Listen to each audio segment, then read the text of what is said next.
Hey, everybody. Winn here, and welcome to this wonderful issue of Masters, which, again, we're doing virtually here. I'm loving this platform that we have. This gives me opportunity to reach out across the country or across the planet to bring these wonderful, amazing people. And with everything that's going on in the world today, this man's name popped up several times, and I thought I need to get him as part of this Masters podcast. This is Eric Fulbright. So welcome, Eric, first of all, to Masters. Thank you, Winn. So excited to spend time with you and your team this morning. Well, Eric is the Director of Inclusive Cultures at Best Buy. That's quite the title and quite the responsibility that you have.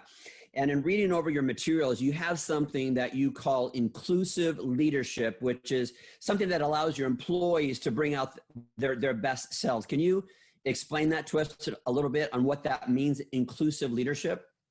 Yeah, I'll give you a little bit of the journey. You know, you've seen the current social environment in our country. And it's actually just, in my opinion, a culmination of things that have been happening over the past decade, just showing up in an explosive manner on our phones and TV screens.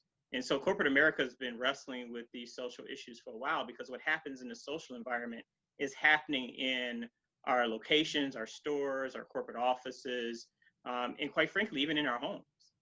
Yeah. And so as we began to build a strategy around inclusion and diversity at Best Buy, one of the things that leaders started to say was, you have to be an inclusive leader.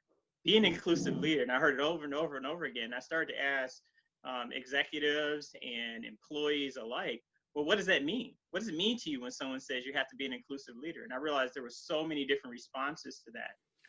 And everyone felt like they were doing it. And so if we realize that there's an inclusion problem in our country, in our homes, in our stores, in our corporate offices, you got to be able to define it to see if it's true. And so we took the time to really look at what are our values as an organization, what is our brand proposition, and how would that inform defining inclusive leadership for us? And for us, it came back as 4 words. And those 4 words were vulnerability, empathy, courage, and grace. And how do you bring that to life? And when you start to look at it through those lenses, it allows us to see where the pain points were for inclusion for our employees. And quite frankly, now we've seen it as a way to see the pain points for our customers. Wow, this is going to be such an amazing interview. You guys are going to love this. So listen up, because this interview is coming out.